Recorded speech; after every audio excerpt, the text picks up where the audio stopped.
सहारनपुर गांव के सभी लोग अपने अपने काम में व्यस्त थे।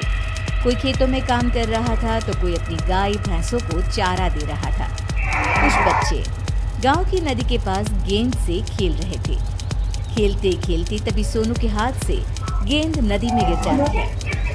मेरी गेंद फेंकी है नदी में तो तू ही लाकर देगा। पर मैंने जानबूझकर तो नहीं फेंकी, तुम सबने देखा। मुझे कुछ नहीं पता, मुझे बस मेरी गेंद चाहिए। अरे छोड़ो ना, तुम दोनों एक गेंद के पीछे लड़ाई क्यों कर रहे हो? एक गेंद ही तो है ना, दूसरी खरीद लेंगे। वो गेंद मेरे मामा शहर से मेरे लिए लाए थे, जो इसने अभी अभी नदी में फेंक दी। तू बड़ी इसकी तरफदारी कर रहा है, तू ही क्यों नहीं ला देता मेरी गेंद? हाँ ठीक है, मैं ही लाऊंगा तेरी गेंद। पिंटू तरुण की गेंद लाने के लिए नदी में जाता है। सोनू उसे जाने से बहुत मना करता है क्योंकि गेंद पानी के बहाव से बहुत दूर जा चुकी थी, पर वो सोनू की एक नहीं सुनता और नदी में चला जाता है। नदी में जाते ही उसका पैर फिसल जाता है और वो जोर जोर से चिल्लाने लगता है, बचाओ बचाओ कोई मुझे, मैं डूब रहा हूँ। तुम्हारी वजह से देखो क्या हो गया, पिंटू डूब रहा है। पिंटू तुम चिंता ना करो, मैं अभी किसी को मदद के लिए लाता हूँ। सोनू गांव से किसी को बुलाकर लाता, उससे पहले पिंटू खुद ही पानी से बाहर आ जाता है। तभी सोनू पिंटू की माँ को अपने साथ लेकर तू नदी में क्यों गया था? अगर तुझे कुछ हो जाता तो क्या होता? मैं तो बाहर कैसे आया? मुझे ऐसा लगा जैसे किसी ने मुझे पकड़कर नदी से बाहर निकाला है, पर जब मैंने अपने पीछे मुड़कर देखा तो वहाँ कोई नहीं था। पर माँ, सच में कोई तो था। अरे किसी ने भी बचाया हो, मेरा बच्चा बच गया, बस मुझे और क्या चाहिए? चल अब घर चलते हैं। बात को टालते हुए रामती और बाकी बच्चे वहां से अपने अपने घर चले जाते हैं। अगले दिन सुबह सुबह कल्लू अपनी पत्नी को खूब मार रहा होता है क्योंकि एक तो उसने नशा किया हुआ था, ऊपर से आज रेखा से सब्जी में थोड़ा नमक तेज हो गया था। इतना घटिया खाना कौन बनाता है? आज से तू इस घर में नहीं रहेगी, निकल जा यहाँ से। मुझे माफ कर दीजिए, आगे से मैं ध्यान से खाना बनाऊंगी, बस मुझे घर से ना निकालिए। अरे क्यों मार रहा है बेचारे को? ऐसा उसने क्या कर दिया जो उसे मारे ही जा रहा है? बिल्कुल भी खाना बनाने नहीं आता, कभी मिर्ची तेज कर देगी तो कभी नमक। इसका मतलब तू उसे मारेगा? अरे कभी कभी तो हमसे भी खाना अच्छा नहीं बनता, हमारे पति तो हमें बिल्कुल नहीं मारते। पर मैं आज इसे नहीं छोड़ूंगा, ये तभी सुधरेगी। कल्लू अपनी पत्नी पर जैसे ही हाथ उठाने वाला होता है, कल्लू के सर पर पीछे से कोई थप्पड़ मारता है। कल्लू पीछे मुड़कर देखता है तो पीछे कोई नहीं होता। वो फिर अपनी पत्नी पर हाथ उठाता है, अब के उसे पीछे से कोई तेज धक्का देकर नीचे गिरा देता है। कौन है जो मुझे मार रहा है? पास में बड़ा डंडा अचानक हवा में उड़ते हुए आता है और कल्लू को जोर जोर से मारने लगता है। पूरा गांव ये दृश्य आंखें फाड़ फाड़ कर देख रहा होता है। अरे अरे अरे कौन है जो मुझे इतना मारे जा रहा है? दिखाई क्यों नहीं देता तू? मैं अब कभी अपनी पत्नी को नहीं मारूंगा, जैसा बनाएगी वैसा ही खाऊंगा। चुपचाप मुझे छोड़ दो। कल्लू के इतना कहने पर डंडा रुक जाता है और नीचे गिर जाता है। उसकी पत्नी उसे उठाकर अपने साथ घर के अंदर ले जाती है।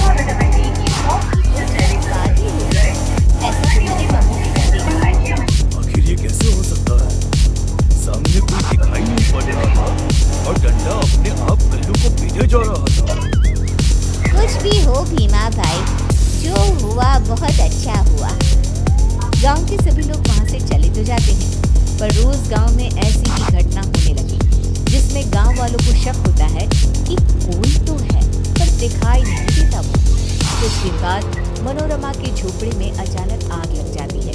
उसके साथ उसका 2 साल का बच्चा भी अंदर झोपड़े में ही होता है। बचाओ बचाओ कोई हमें! आग आग! अरे गाँव वालों, मनोरमा बहन के झोपड़े में आग लग गई है, जल्दी आ जाओ आ जाओ।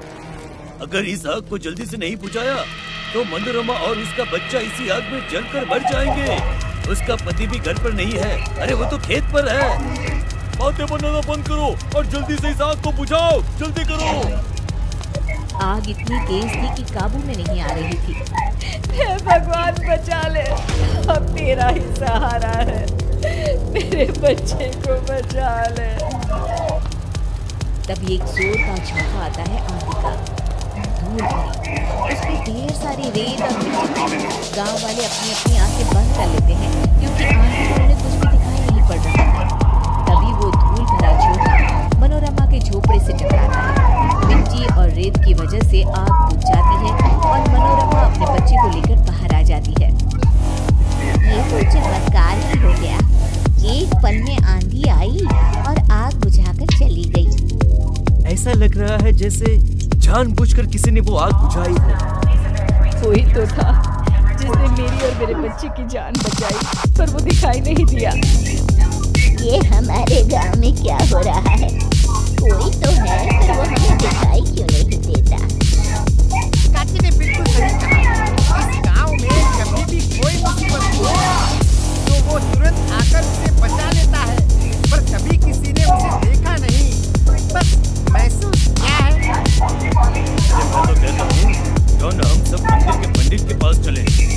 हाँ, ये सही रहेगा।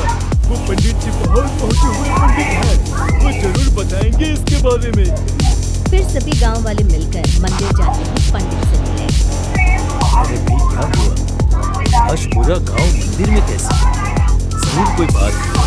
आपने बिल्कुल सही कहा।